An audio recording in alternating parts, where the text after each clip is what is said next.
Ну и в завершении выпуска. Сегодня студенты всех учебных заведений России отмечают Татьянин день. Самый северный федеральный университет не исключение. В Якутске в честь Дня студента впервые прошло ледовое представление «Властелин холода» и массовое катание в Ледовом дворце Элейботур в Якутске. С подробностями Сарглана Захарова.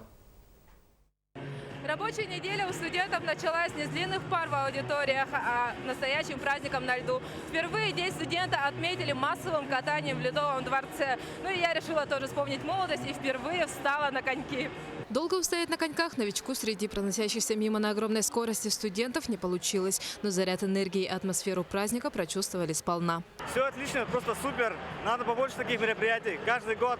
Сплачивайте ребят в одно целое. Хочу пожелать студентам отличной учебы, чтобы стипендия всегда была с вами. Нам все понравилось. Это большое спасибо ЦВФУ за такой подарок. Идея проведения Дня студента на льду появилась еще в прошлом году. Данное мероприятие было в прошлом году проведено на Красной площади. Татьянин день. Именно было организовано и бесплатное катание для всех студентов города Москвы. Туда поехали наши студенты, а также еще студенты АГИ и Чернобыльского университета.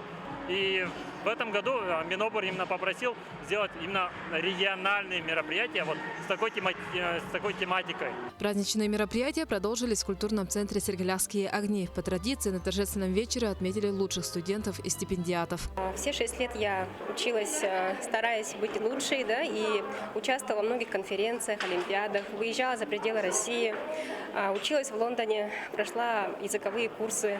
И думаю, благодаря стараниям все дети, в том числе и я, вполне заслужили эту премию.